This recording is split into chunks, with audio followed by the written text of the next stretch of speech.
Hi friends, welcome back to our channel Score Max. நாம இன்னைக்கு என்ன பார்க்க போறோம் அப்படின்னா இன்ஜினியரிங் மேத்தமெட்டிக்ஸோட கிளாஸஸ் தான் பார்க்க போறோம். அதுல என்ன டாபிக் அப்படின்னு நீங்க பாத்தீங்கன்னா கால்குலஸ். ஸோ ஆல்ரெடி கால்குலஸோட இன்ட்ரடக்ஷன் வீடியோ, ஸோ அதுல லிமிட்ஸ் டாபிக் வந்து நான் கவர் பண்ணியிருப்பேன். ஸோ அதையும் பார்த்துக்கோங்க. அதுல பேசிக்கா டிஃபரன்ஷியேஷன் அண்ட் இன்டகிரேஷன் வந்து என்ன மாதிரி பண்ணணும், அதுல என்னென்ன ஸ்டாண்டர்ட் ஃபார்முலாஸ் இருக்கோ அதையும் கொடுத்துருக்கேன். ஸோ அதையும் பார்த்துக்கோங்க. கண்டிப்பா அது உங்களுக்கு ரொம்பவே இம்பார்ட்டன்ட் ஆனது. எதுக்கு, நம்மளோட கால்குலஸ் டாபிக்ஸ். கால்குலஸ் சாப்டர்ல ரொம்பவே பேசிக்கானது டிஃபரன்ஷியேஷன். ஸோ அதை நல்லா பார்த்துக்கோங்க.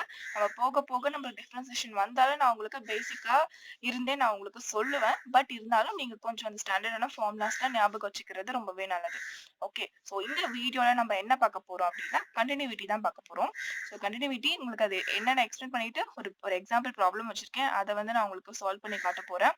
அண்ட் தென் அடுத்த வீடியோல நம்ம வந்து லிமிட்ஸ் அண்ட் கண்டினியூட்டில இருக்க previous year GATE and TRB problems வந்து சால்வ் பண்ணலாம். பிகாஸ் லிமிட்ஸ் அண்ட் கண்டினியூட்டில இருந்து கண்டிப்பா ஒரு சம் 1 மார்க் இல்ல 2 மார்க்ல இருந்து கேட்க சான்ஸ் இருக்கு. ஓகேவா? சரி, வாங்க இப்ப நம்மளோட வீடியோக்குள்ள போலாம்.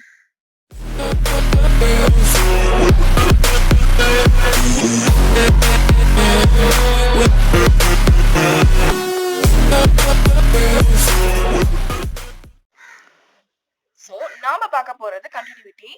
இந்த வீடியோல நம்ம கண்டினியூட்டி பார்த்துட்டு அண்ட் தென் வந்து டிஃபரன்ஷியபிலிட்டி அப்படின்ற ஒரு சின்ன டாபிக்கும் பார்க்க போறோம். ரெண்டுமே ஒண்ணு ஒரு எப்படி சொல்றது ஓரியன்டேட் ஆயிட்டு இருக்கும். ஸோ அதனால ஜஸ்ட் கண்டினியூட்டி பார்த்துட்டு அதையும் பார்த்துடலாம். ப்ராப்ளம்ஸ் ஆனா மோஸ்டா இம்பார்ட்டன்ட் வந்து கண்டினியூட்டில இருக்க ப்ராப்ளம்ஸ் தான் நம்மளுக்கு இம்பார்ட்டன்ட். நான் ஏன் டிஃபரன்ஷியபிலிட்டி பார்க்கலாம்னு சொல்றேன்னா, பேசிக்கா டிஃபரன்ஷியேட் பண்ற மாதிரி இருக்கிற சம்ஸ் வரும். ஸோ அதை பார்த்துட்டோம்னா நம்மளுக்கு பேசிக்ஸ் வந்து சால்வ் ஆயிடும் இல்லையா பிரச்சனை. அதனாலதான். சரி, ஃபர்ஸ்ட் கண்டினியூட்டினா என்ன? ஸோ உங்களுக்கு வந்து லிமிட்ஸ்னா என்ன அப்படின்றது தெரியும். ஸோ அதோட ஃபங்க்ஷன் ஒரு ஏ பாயிண்ட்ல இருக்கும் அப்படின்றதா ஜஸ்ட் லிமிட்டோட பேசிக்கான டெஃபினிஷன். இங்க கண்டினியூட்டி அப்படின்றது என்ன அப்படின்னு பாத்தீங்கன்னா, ஒரு கிராஃப்ல ஒரு கர்வ் இருக்கு. நான் ஜஸ்ட் டிரா பண்றேன். அதுக்கு முன்னாடி எஃப் ஆஃப் எக்ஸ் வந்து இங்க சிங்கிள் வேரியபிள் ஃபங்க்ஷனா இருக்கு. ஓகேவா? சோ எக்ஸ்ன்ற ஒரு வேரியபிள் தான் வச்சிருக்கோம். So single variable function. So இந்த எஃப் ஆஃப் எக்ஸ் வந்து நமக்கு எப்ப கண்டினியூஸா ஆகுது அப்படின்னா, எக்ஸ் வந்து ஏ பாயிண்ட்ல இருக்கப்போ. ஓகேவா? ஓகே, நான் வந்து ஆல்ரெடி சொல்லிட்டேன். எஃப் ஆஃப் எக்ஸ் அப்படின்ற ஒரு ஃபங்க்ஷன் இருக்கு. அது வந்து எக்ஸ் வந்து நம்மளுக்கு ஏ பாயிண்ட்ல இருக்கும்போது தான் நம்மளுக்கு அது கண்டினியூஸா ஆகுது அப்படின்னு சொல்லிட்டு. சோ இப்போ ஒரு கிராஃப் இருக்கு. ஓகே, நம்ம கிராஃப் தான் மோஸ்ட் ஆஃப் டைம் நம்ம லிமிட்ஸ்க்கும் சரி டிஃபரன்ஷியேஷன்ல நம்ம யூஸ் பண்ணுவோம் கால்குலஸ்ல. சோ இங்க ஒரு கர்வ். ஓகேவா? சோ கர்வ்ல நான் ஒரு பாயிண்ட்.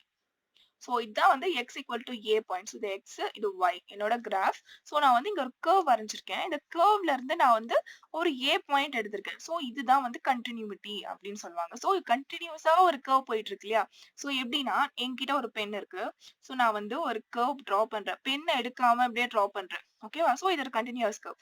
சோ அதுவே நான் வந்து எப்படி ஒரு கேப் பண்ணிட்டு ஒரு கேப் குடுக்குறேன் அப்படின்னா, ஒரு கேப் வந்துருச்சு அப்படின்னா அது டிஸ்கண்டினியூட் ஆயிடுது. ஓகேவா? சோ இங்க ஒரு கண்டினியூஸா ஒரு கர்வ் போயிட்டு இருக்கு. இப்ப அதுல இருந்து ஒரு பாயிண்ட் நான் எடுக்கிறேன் அப்படின்னா, சோ அந்த ஃபங்ஷன் தான் வந்து எனக்கு என்ன கண்டினியூட்டி அப்படின்னு சொல்லுவாங்க. ஓகே. சோ இதுவே வந்து இன்னொரு மாதிரி ஒரு கிராஃப் இருக்கு. ஓகே. சோ இதுல வந்து எனக்கு வந்து நான் இங்க ஒரு கர்வ் வரையறேன். அண்ட் தென் இங்க ஒரு கர்வ் வரையறேன். சோ இது வந்து உங்களுக்கு கண்டினியூட்டி கர்வா? இல்ல. இது வந்து டிஸ்கண்டினியூட்டி ஆயிடுது. ஓகேவா? சோ உங்க கண்டினியூட்டினா என்னன்னு புரிஞ்சுக்கோங்க. ஒரு கர்வ்ல நான் ஒரு பாயிண்ட் எடுக்கும்போது, அது கன்டினியூஸா அந்த கர்வ் இருக்கும்போது எனக்கு அது கண்டினியூட்டி ஃபங்ஷன் அப்படின்னு சொல்லுவோம். ஓகேவா? சோ இதுல வந்து நம்ம ஆல்ரெடி லிமிட்ஸ்லயே பார்த்திருக்கோம். என்ன பார்த்திருக்கோம்? சோ இந்த ஃபார்முலா பார்த்திருக்கோம். என்னன்னா எக்ஸிஸ்ட். சோ இந்த 3மே ஈக்குவலா இருந்தா தான் அந்த ஃபங்ஷன் நம்மளுக்கு எக்ஸிஸ்ட் ஆகும் அப்படின்னு பார்த்திருக்கோம். சோ அப்படி இல்லன்னா அது வந்து என்ன இன்டிடெர்மினேட் ஃபார்முக்குள்ள போயிடும். ஓகேவா? சோ கண்டினியூட்டியும் இல்ல. சோ இந்த ஃபங்ஷன் வந்து நம்மளுக்கு வரும். எப்படி நீங்க கேட்டீங்கன்னா, லிமிட் வந்து left hand side and limit at right hand side. So இந்த ரெண்டு ஃபங்ஷனுமே ஈக்குவல் டு நம்மளோட சென்டர் ஃபங்ஷனா இருந்தாதான் நம்மளுக்கு அந்த ஃபங்ஷன் வந்து எக்ஸிஸ்டே ஆகும், கண்டினியூட்டி எக்ஸிஸ்டே ஆகும். ஓகேவா? சோ இது நல்லா நோட் பண்ணிக்கோங்க. என்ன அப்படின்னா ஒண்ணுமே கிடையாது. சோ நம்ம கிட்ட ஒரு கர்வ் இருக்கு. நான் வந்து இங்க ஃபங்ஷன் எடுத்துட்டேன். சோ இந்த சைடுல இருந்து நான் எடுக்கிறேன் கண்டினியூட்டி ஃபங்ஷன். அண்ட் தென் இந்த பாயிண்ட்ல இருந்து நான் கண்டினியூட்டி ஃபங்ஷன் எடுக்கிறேன் அப்படின்னும் போது, சோ இங்க இருந்து வரதும் நம்மளுக்கு ஈக்குவலா இருக்கணும். சோ அதான் வந்து நம்மளுக்கு ஏ மைனஸ் அது வந்து ஏ பிளஸ். ஓகேவா? சோ இது எல்லாமே வந்து ஈக்குவலா இருந்தாதான் நம்மளுக்கு அந்த ஃபங்ஷன் வந்து நம்மளுக்கு எக்ஸிஸ்ட் ஆகும். ஓகே. சோ இததான் வந்து நம்ம left hand limit and right hand limit equal to the function. ஓகேவா? சோ இது என்ன லெஃப்ட் ஹேண்ட் லிமிட்னு சொல்லுவோம் அண்ட் ரைட் ஹேண்ட் லிமிட் அப்படின்னு சொல்லுவோம். ஓகே. சோ இப்ப கண்டினியூட்டினா உங்களுக்கு ஓரளவுக்கு புரிஞ்சிருக்கும். அண்ட் தென் இப்போ வந்து டிஃபரன்ஷியபிலிட்டினாலும் என்னன்னு பாத்துரலாம். ஸோ நம்ம பேசிக்கான டிஃபரன்ஷியேஷன் தான் இங்க டிஃபரன்ஷியபிலிட்டி. ஓகே, ஒரு சிங்கிள் வேரியபிள் ஃபங்க்ஷன் இருக்கு. ஒரு ஒரு பேசிக்கான எக்ஸ் ஃபங்க்ஷன் இருக்கு. ஓகேவா? ஸோ அத வந்து நீங்க டிஃபரன்ஷியேட் பண்றீங்க. அதுதான். ஸோ அதுலயே நம்மளுக்கு லிமிட் குடுத்துருக்காங்க. So differentiation F of DF by DX அப்படின்னு ஒரு ஃபார்ம்ல டிஃபரன்ஷியேட் பண்ணலாம்.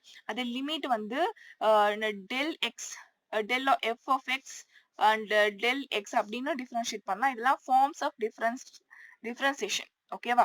அண்ட் தென் இந்த லிமிட் நம்ம ஒரு ஹெச் அப்படின்ற ஒரு நாமளே வந்து எக்ஸ்க்கு ஒரு நியர்பை வேல்யூ எடுத்துக்கிட்டு ஸோ இந்த மாதிரி நம்ம வந்து இந்த ஃபார்மை கொண்டு போகலாம். ஸோ இதெல்லாம் நீங்க ஞாபகம் வச்சுக்கணும்னு அவசியம் இல்லை. பட் இந்த டிஃபரன்ஷியல் கான்செப்ட்ல இதெல்லாம் வருது. ஸோ இந்த மாதிரி 3 டைப் ஆஃப் டிஃபரன்ஷியபிலிட்டி நம்ம பண்ண முடியும். ஓகேவா? ஸோ இப்போ எஃப் ஆஃப் எக்ஸ் வந்து எனக்கு டிஃபரன்சபிளா இருக்கு அட் ஏ பாயிண்ட் அப்படின்னா எனக்கு என்ன மாதிரி இருக்கணும்? ஸோ என்னோட எஃப் ஆஃப் எக்ஸ் வந்து டிஃபரன்சபிளா இருக்கு. இங்க அதே அந்த கர்வ் ஏதோ ஒரு பாயிண்ட்ல. ஓகேவா? ஸோ அப்ப வந்து என்ன பாத்தீங்கன்னா இதுதான். ஸோ ஒரு அந்த லிமிட் வந்து நம்ம ஹெச் அப்படின்னு ஒரு பாயிண்ட் எடுப்போம். எக்ஸ்க்கு நியர்பை பாயிண்ட். ரொம்பவே அதுக்கு எப்படி சொல்றது, ரொம்ப சின்ன கேப் தான் இருக்கும். ரொம்ப அதிகமான வேல்யூ இருக்காது. ஒரு நியரஸ்ட் வேல்யூ எடுத்துப்போம். ஸோ அத வச்சுதான் அதேதான் அந்த கர்வோ இல்ல அந்த லைனோ. ஓகேவா? ஸோ உங்ககிட்ட ஒரு லைன் இருக்கு அப்படின்னா ஸோ இந்த சைடு நீங்க அப்ரோச் பண்ணிட்டு வரணும். ஸோ அந்த கிராஃப்ல இருந்து அண்ட் தென் நீங்க வந்து லெஃப்ட் ஹேண்ட் சைடு அப்ரோச்சா நீங்க டிஃபரன்ஷியேட் பண்ணணும் and right hand side. So இது வந்து மைனஸ், இது பிளஸ். ஓகேவா?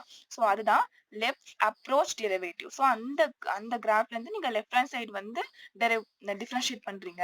அதுவே வந்து நீங்க ரைட் ஹேண்ட் சைட்ல இருந்து பண்ணீங்கன்னா அது வந்து ரைட் அப்ரோச் டெரிவேட்டிவ் அப்படி. ஓகேவா? ஸோ இது என்ன அப்படின்னு ரெப்ரசென்ட் பண்ணுவாங்க அப்படின்னா எல்ஏடி அப்படின்னு சொல்லுவாங்க. Okay, left approach derivative. ஏன்னா நம்ம டிஃபரன்ஷியேட் பண்ணணும். ஓகேவா? நீங்க வந்து கண்டினியூட்டில டிஃபரன்ஷியேட்லாம் பண்ண தேவையில்ல. டைரக்டா நீங்க எடுத்துட்டு போட்டுடலாம். பட் நீங்க டிஃபரன்ஷியேட் அப்படின்னு கொடுத்தாங்கன்னா அந்த வேல்யூவை நீங்க டிஃபரன்ஷியேட் பண்ணி தான் நெக்ஸ்ட் ஸ்டெப் எழுதணும். ப்ராப்ளம் சால்வ் பண்ணும்போது சொல்றேன். Right approach derivative. ஓகேவா? ஸோ இப்போ நம்ம ப்ராப்ளம்குள்ள போலாம். ஓகே, ஸோ ஒரு ஃபர்ஸ்ட் ப்ராப்ளம் இல்ல என்னன்னா ஜஸ்ட் பேசிக்கானது தான். எஃப் ஆஃப் எக்ஸ் கொடுத்துருக்காங்க. ஸோ 0.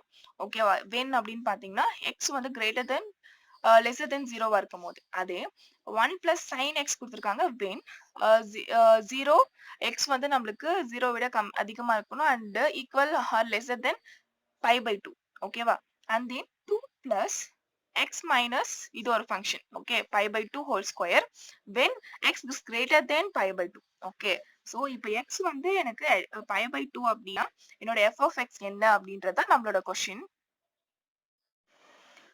சோ நம்ம வந்து இந்த ப்ராப்ளம்ல என்ன கண்டுபிடிக்கணும் அப்படின்னா டிஃபரன்ஷியபிள் அண்ட் கண்டினியூட்டி அந்த கண்டிஷனை இதை சால்வ் பண்ணுதா, ஐ மீன் ஃபுல்ஃபில் பண்ணுதா அப்படின்னு நம்ம வந்து செக் பண்ண போறோம்.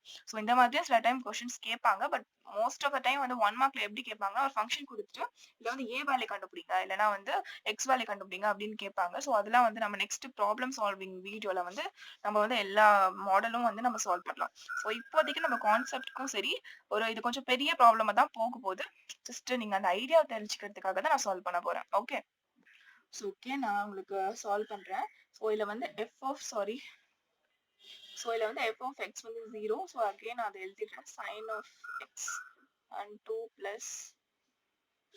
ஸோ இது நம்மளோட வேல்யூ. ஸோ இது வந்து எக்ஸ் வந்து நம்மளுக்கு லெஸ்ஸரா இருக்கு. ஸோ இங்க வந்து என்னன்னா 0ல இருந்து 5/2 வரைக்கும் ரேஞ்ச்ல இருக்கு.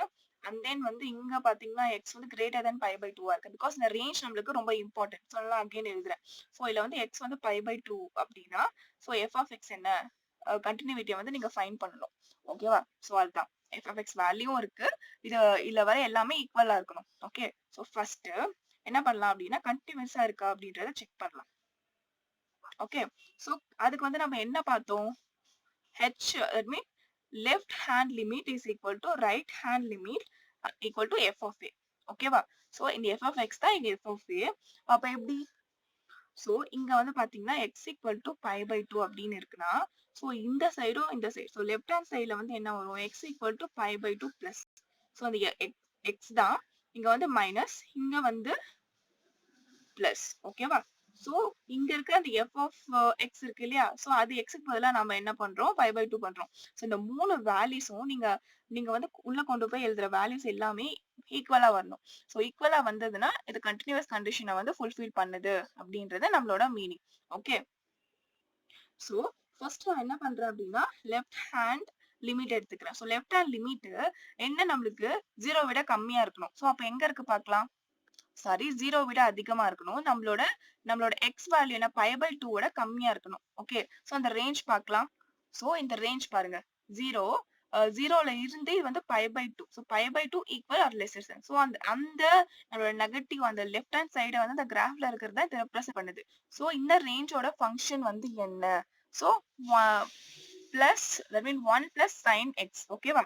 சோ அப்போ 1 பிளஸ் sin x வந்து எனக்கு வந்து எதுக்கு லெஃப்ட் ஹேண்ட் சைடுக்கு. அது ரைட் ஹேண்ட் சைடுக்கு பார்த்தலாம். சோ ரைட் ஹேண்ட் சைடு வந்து எனக்கு பாசிட்டிவ் சைடு. பாசிட்டிவ் சைடுனா நம்மளோட π/2 விட அதிகமா இருக்கும். சோ x வந்து π/2 விட அதிகமா இருக்கிறது இது. சோ அப்ப இந்த ஃபங்ஷனை நான் எடுத்துக்கிறேன். ஓகேவா? சோ அப்போ 2 plus x minus π/2. Okay. So நான் 2 எழுதிக்கிட்டேன். உங்களுக்கு நான் சால்வ் பண்ணி காட்டுறேன். அண்ட் தென் நம்மளுக்கு இன்னொன்னு தேவை. என்ன f of x. சோ இதுதான் வந்து f of x. சோ இங்க x ஓட வேல்யூ வந்து நீங்க பாத்தீங்கன்னா இங்க பாத்தீங்கன்னா லெஸ்ஸர் தென் அது ஈக்குவல் டு அப்படின்னு கொடுத்திருக்காங்க. சோ அப்ப நான் என்ன எடுத்துக்கிறேன்னா x ஓட வேல்யூ வந்து π/2. சோ அப்ப நான் என்ன எடுத்துப்பேன்? சோ இந்த ஃபங்ஷனை எடுத்துப்போம். சோ இதுக்கு வந்து 1 plus sin x. Okay. So இப்போ ஜஸ்ட் நம்ம சால்வ் பண்ணலாம். 3 கண்டிஷனுக்கும் அந்த ஃபங்ஷன் 3 ஃபங்ஷன்ல இருக்க ஒவ்வொன்றும் நான் எடுத்துட்டேன். சோ அப்போ 1 பிளஸ் இங்க x இருக்க இடத்துலலாம் π/2 நீங்க சப்ஸ்டிட் பண்ணுங்க. sin π/2. ஓகே. சோ π/2 பைனா என்ன 180 டிகிரி. சோ இது வந்து 90 டிகிரி. sin 90 டிகிரி வந்து என்ன 1. So equal to 2. ஓகேவா? சோ இங்க பாத்தீங்கன்னா 2 பிளஸ் x இருக்கல π/2 மைனஸ் π/2 ஹோல் ஸ்கொயர். சோ இந்த டேர்ம் 0 ஆயிடுது 2. So again f of x வந்து என்ன நம்மளுக்கு 1 plus sin x. நான் இங்க எதுவுமே டிஃபரன்ஷியேட் பண்ணல. டைரக்டா நான் சப்ஸ்டிட் பண்றேன். சோ மூணுமே வந்து எனக்கு என்ன வந்திருக்கு? என்னோட left hand limit equal to right hand limit equal to f of x. So இது வந்து எனக்கு சாட்டிஸ்ஃபைட். ஓகேவா? சோ ப்ரூவ் பண்ணிட்டோம். நம்ம வந்து இந்த ஃபங்க்ஷன் வந்து கண்டினியூட்டில இருக்கு. இது வந்து நாட் ஈக்குவல் டு சப்போஸ் வந்து இது நாட் ஈக்குவல் டு அப்படின்னா கண்டிஷன் வந்து ஃபுல்ஃபில் பண்ணல. சில டைம் கொஸ்டின்ல கேட்பாங்க. இந்த லெஃப்ட் ஹேண்ட் சைடும் இந்த ரைட் ஹேண்ட் சைடும் வந்து ஈக்குவல் டு இல்லையா அப்படின்னு. ஈக்குவல்ஸா இருந்தா நீங்க சால்வ் பண்ணி ஈக்குவல்ஸ் கிளிக் பண்ணும். ஓகேவா? சோ அவங்க என்ன கேக்குறாங்களோ அந்த நீங்க வந்து மைண்ட் செட் பண்ணிக்கிட்டு நீங்க வந்து அன்னோனை கண்டுபிடிக்கணும். ஓகே. சில டைம் வந்து ஃபுல்லா நீங்க கண்டினியூட்டி செக் பண்ணுங்க அப்படின்னு சொன்னாங்க. நீங்க மூணுமே செக் பண்ணும். இல்ல நீங்க right hand side left hand side அப்படின்னா நீங்க 2 மட்டும் பண்ணா போதும். ஓகே. இது வந்து கொஞ்சம் சிம்பிளான சம்ன்றனால ஈஸியா முடிஞ்சிச்சு. இதே கொஞ்சம் பெருசா கொடுத்தாங்கன்னா கொஞ்சம் நிறைய ஸ்டெப்ஸ் வந்து போகும். ஓகேவா? சோ இதுல எங்குமே நம்ம டிஃபரன்ஷியேஷன் யூஸ் பண்ணவே கிடையாது. அதை நோட் பண்ணிக்கோங்க. சோ இதுதான் கண்டினியூட்டி. சோ நெக்ஸ்ட் இதே கொஸ்டின்ல என்ன இருக்கு நம்மளுக்கு டிஃபரன்ஷியபிலிட்டி நம்ம செக் பண்ணோம். சோ அதை பண்ணலாம். சோ இதே கொஸ்டினுக்கு தான் நம்ம டிஃபரன்ஷியல் செக் பண்ண போறோம். நான் கீழே உங்களுக்கு அதை சால்வ் பண்றேன். ஓகே. சோ இது நான் பிளாக்ல சால்வ் பண்றேன். கொஞ்சம் உங்களுக்கு டிஃபரன்ஸ் தெரியும் இல்லையா? ஓகே. So differentiability. சோ இதுல வந்து நம்ம என்ன பண்ணோம்? Left hand approach is equal to right hand approach. Okay. So இது நீங்க இப்படி சொன்னீங்கன்னா தான் உங்களுக்கு புரியும்ன்றனால நம்ம டிஃபரன்ஷியேட் பண்றோம். சோ இது ஒரு டெரிவேட்டிவ். ஓகேவா? சோ இதுலயும் அதேதான். x is equal to π/2 னா சோ இங்கல லெஃப்ட். சோ லெஃப்ட்ல வந்து x வந்து π/2 மைனஸ். ஓகே. சோ இங்க வந்து π/2 பிளஸ். ஓகே. சோ இந்த மூணுமே இதுல வந்து நம்மளுக்கு என்ன ஈக்குவல் அப்படின்னா சென்டர் நம்ம கன்சிடர் பண்ண தேவையில்ல. சோ இந்த லெஃப்ட் ரைட் மட்டும் ஈக்குவலா இருந்தா நம்மளுக்கு டிஃபரன்ஷியபிள் அப்படின்னு நம்ம சொல்லிட்டு போயிட்டே இருக்கலாம். ஓகேவா? சோ அப்போ இங்க வந்து f of x. சோ எதுக்கு என்னோட லெஃப்ட் ஹேண்ட் லிமிட்க்கு. சோ உங்களுக்கு தெரியும் எது நெகட்டிவ்ல இருக்கும் நம்மளுக்கு நம்ம போன இதுல நான் உங்களுக்கு சொல்லிட்டேன். என்ன 1 பிளஸ் சைன் தான் வந்து நம்மளுக்கு f தட் மீன் அந்த எப்படி சொல்றது π/2 விட கம்மியா இருக்க function. So 1 plus sine. So 1 plus sine. So இப்போ நீங்க என்ன பண்ணணும் அப்படின்னா இந்த டிஃபரன்ஷியபிலிட்டில நீங்க வந்து இதுக்கு என்ன பண்ணணும்? டிஃபரன்ஷியேஷன் பண்ணணும். சோ அதனால f of x dash is equal to என்ன நம்மளுக்கு 1 வந்து கான்ஸ்டன்ட். சோ நம்மளுக்கு 0. சோ சைனை வந்து நீங்க டிஃபரன்ஷியேட் பண்ணீங்கன்னா என்ன உங்களுக்கு cos. sin x வந்து cos x ஆகுது. So cos π/2. சோ π/2 னா உங்களுக்கு 180/2 90. cos 90 வந்து 0. சோ cos 90 வந்து 0. சோ and then நம்மளுக்கு என்ன ரைட் ஹேண்ட் சைடும் நீங்க பண்ணணும். So right hand side f of x வந்து என்ன உங்களுக்கு அந்த இன்னொன்னு 2 plus x minus π/2 whole square. So இதை நீங்க டிஃபரன்ஷியேட் பண்ணீங்கன்னா 2 constant 0. சோ இந்த ஒரு டேர்மா எடுத்துக்கணும். சோ இந்த 2 ஸ்கொயர்ல இருக்கிறது நம்மளுக்கு into 2 ஆயிடும். So into 2 into x minus π/2. ஓகேவா? சோ இப்படிதான் ஆகும். இதை வந்து நீங்க x ஸ்கொயர்னு நீங்க எடுத்துக்கோங்க. இது வந்து x ஸ்கொயர் எடுத்துக்கிட்டீங்கன்னா இந்த 2 வந்து இந்த சைடு வந்துரும். சோ இந்த மாதிரி ஆயிடும். சோ அப்போ 2. சோ x இருக்க இடத்துல π/2. ஸோ பை பை 2 பண்ணீங்கன்னா ஸோ 0. ஸோ இதுவும் 0. ஸோ இப்போ நம்மளுக்கு என்ன வருது? Left hand approach is equal to right hand approach. So இந்த கொடுத்திருக்க கண்டிஷன் வந்து நம்மளுக்கு என்ன? ஸோ இது வந்து எனக்கு கண்டினியூட்டியாவும் இருக்கு, டிஃபரன்ஷியபிலிட்டியாவும் இருக்கு. நம்மளுக்கு இதுல பாத்தீங்கன்னா டிஃபரன்ஷியேட் பண்ணிருக்கோம் டிஃபரன்ஷியபிலிட்டியில, அண்ட் கண்டினியூவிட்டியில மட்டும் நம்ம டைரக்டா வந்து சப்ஸ்டிட்யூட் பண்ணி சால்வ் பண்ணிருக்கோம். ஓகேவா? ஸோ நெக்ஸ்ட் என்ன பார்க்க போறோம்னா, கொஞ்சம் இதுல இந்த கண்டினியூவிட்டி அண்ட் டிஃபரன்ஷியபிலிட்டியில சேர்த்து ஒரு லாஸ் இல்லைன்னா ப்ராப்பர்ட்டி அப்படின்னு சொல்லுவோம் இல்லையா? ஸோ அதை தான் பார்க்க போறோம். ஸோ அதோட ப்ராப்பர்ட்டிஸும் அதோட தியரம் மாதிரி இருக்கும் இல்லையா? ஜஸ்ட் ஒரு ரூல்ஸ் தான் பார்க்க போறோம். என்ன அப்படின்னா, ஜஸ்ட் இதெல்லாம் எதுக்கு அப்படின்னா, சில கண்டிஷன் அந்த மாதிரி கொடுத்துட்டாங்கன்னா உங்களுக்கு கஷ்டமா இருக்கும் இல்லையா? ஸோ அதனால ஜஸ்ட் இம்பார்ட்டன்ட் மட்டும் பார்த்துக்கலாம். ஸோ ஒரு slope of tangent of a curve வந்து நம்ம எப்படி சொல்லுவோம்? ஒரு ஸ்லோப், ஒரு கர்வ் இருக்கு அப்படின்னு வச்சுக்கோங்க. ஸோ அப்படி ஒரு கர்வ் இருக்கு. ஸோ இதுல இருந்து நீங்க ஒரு டேஞ்சன்ட் ட்ரா பண்றீங்க, இல்லைன்னா இந்த டேஞ்சன்ட்டோட ஸ்லோப். ஓகே, இந்த டேஞ்சன்ட்டோட ஸ்லோப். ஸோ அதுதான் வந்து நம்ம நிறைய டைம் நீங்க இந்த dy by dx நிறைய இடத்துல பிசிக்ஸ்ல, ஸோ நம்ம எஃப்எம்ல கூட நம்ம dy by dx வந்து யூஸ் பண்ணிருப்போம். ஸோ அப்படின்னா slope of tangent of a curve. So கிராஃப்ல இருக்க அந்த கர்வோட அந்த டேஞ்சன்ட்டோட ஸ்லோப் என்ன அப்படின்னா, ஸோ அதை ரெப்ரசென்ட் பண்றதா dy by dx. ஓகேவா? ஸோ இது வந்து ஃபர்ஸ்ட் ப்ராப்பர்ட்டி. நெக்ஸ்ட் பாத்தீங்கன்னா, for any single variable function for differentiability to get satisfied. So ஒரு சிங்கிள் வேரியபிள் நம்ம இப்போ சால்வ் பண்ணதான் ஒரு சிங்கிள் வேரியபிள் ஃபங்க்ஷன். இது ஒண்ணுமே இல்லை, அந்த இவன் டிஃபரன்ஷியபிலிட்டியா இருக்கு அப்படின்னா, ஒரு கொஸ்டின் கொடுத்துட்டு இவன் டிஃபரன்ஷியபிலிட்டியா இருக்கு, ஸோ அது வந்து ஒரு கண்டினியூட்டியா அப்படின்னு கேக்குறாங்க அப்படின்னு நீங்க கேட்டீங்கன்னா எஸ், ட்ரூ. ஓகே, அது கண்டிப்பா டிஃபரன்ஷியபிலிட்டியா இருக்கு அப்படின்னு சொல்லும் போது கண்டிப்பா அது கண்டினியூஸா இருக்கும். ஓகே, சோ ரெண்டுத்துக்கான கோரிலேஷன் இதுதான். சோ அது கண்டினியூட்டியா இருக்கிறது கண்டிப்பா டிஃபரன்ஷியபிலிட்டியா இருக்கணும் அப்படின்றது அவசியம் கிடையாது. ஓகே, சோ ஒரு டிஃபரன்ஷியபிலிட்டியா இருக்கு அப்படின்னா அது கண்டிப்பா கண்டினியூட்டியா சாட்டிஸ்ஃபை பண்ணிருக்கணும். ஓகே, நம்ம பார்த்து சம்ல கூட பாத்தீங்கன்னா அது கண்டினியூட்டியாவும் இருக்கு அண்ட் டிஃபரன்ஷியபிலிட்டியாவும் இருக்கு. ஓகேவா? சோ ஆனா கண்டினியூட்டியா இருக்கிறது நம்மளுக்கு டிஃபரன்ஷியபிலிட்டியா இருக்கணும் அப்படின்ற அவசியம் கிடையாது. சோ இதான் வந்து செகண்ட் ப்ராப்பர்ட்டி. ஸோ தேர்ட் பாத்தீங்கன்னா, polynomial functions are always continuous and differentiable. So பாலினாமியல்னா இந்த எக்ஸ் ஸ்கொயர், இந்த மாதிரி x3, x4 அந்த மாதிரி, ஸோ பிளஸ் 2x அந்த மாதிரி ஏதோ போயிட்டு இருக்கு அப்படி வச்சுக்கோங்க. ஸோ இந்த மாதிரியான ஃபங்க்ஷன்ஸ் எல்லாமே கண்டிப்பா கண்டினியூட்டியாவும் இருக்கு அண்ட் டிஃபரன்ஷியபிலிட்டியாவும் இருக்கு. டிஃபரன்சியபிள், நம்ம இதெல்லாம் டிஃபரன்ஷியேட் பண்ண போறோம். ஓகே, அததான் சொல்லியிருக்காங்க. ஸோ இது வந்து நம்மளோட தேர்ட் ரூல். ஸோ நெக்ஸ்ட் பாத்தீங்கன்னா fourth, sin x e power x. So functions are always நம்மளுக்கு கண்டினியூஸ் அண்ட் டிஃபரன்சியபிள். ஸோ இந்த sin x-உம் ex-உம் ஏன் அப்படி பாத்தீங்கன்னா எல்லாமே வந்து நம்மளுக்கு இந்த sin x வந்து நீங்க இப்படிதான் ரெப்ரசென்ட் பண்ணுவோம், இப்படிதான் போகும் கிராஃப். அதே போல இந்த ex-ஓட கர்வ் வந்து இப்படி போகும். ஸோ இந்த மாதிரி கர்விட்டியா வர்றது எல்லாமே sin x-உம் இந்த e பவர் x-உம் நம்மளுக்கு நீங்க இந்த மாதிரி கொஸ்டின்ல கொடுத்துட்டாங்க அப்படின்னா பேசிக் தான். இதான் டிஃபரன்சியபிள் அண்ட் கண்டினியூட்டியா அப்படின்னா கண்டிப்பா நீங்க கண்ணை மூடிட்டு ஆமான்னு சொல்லிட்டு போயிட்டே இருக்கலாம். ஸோ நம்மளுக்கு ஒரு ப்ராப்பர்ட்டியே இருக்கு. Okay, sin x and e power x. Okay, so next, curve with sharp edges, the function is non. இப்போ வந்து ஒரு curve, இதுல curve அப்படின்னு நான் சொல்லிட்டேன். ஸோ சில curves இருக்கும். ஸோ இந்த மாதிரி இருக்க curves எல்லாத்துக்குமே இந்த இடத்துல இருக்க ஃபங்க்ஷன் வந்து கண்டிப்பா நம்மளுக்கு நான் டிஃபரன்சிபிளா தான் இருக்கும். ஓகேவா? ஸோ எல்லா கர்வ்ஸுமே அதுக்குன்னு டிஃபரன்சிபிள் நம்ம எடுத்துக்க முடியாது. ஷார்ப் எட்ஜஸா இருக்க இடத்துல நம்மளுக்கு நான் டிஃபரன்சிபிலிட்டி வரும். ஓகே, ஸோ இதுதான் நம்மளோட ஃபிஃப்த் ரூல். ஓகே, ஸோ இவ்வளவுதான் பேசிக்கா கண்டினியூட்டி அண்ட் டிஃபரன்சிபிலிட்டினா என்ன அப்படின்றத நான் உங்களுக்கு எக்ஸ்பிளைன் பண்ணிட்டேன். அதில் ஒரு எக்ஸாம்பிள் சம்மும் சால்வ் பண்ணியாச்சு. ஸோ நெக்ஸ்ட் வீடியோ நம்ம என்ன பார்ப்போம் அப்படின்னா, லிமிட்ஸோட, அதாவது previous year GATE and TRB கொஸ்டின்ஸும் அந்த கண்டினியூசிட்டியும் நான் உங்களுக்கு ஆட் பண்றேன். ஓகே, அப்போ வந்து ஒரு முழுமையா ஒரு தெளிவு கிடைச்சிடும்.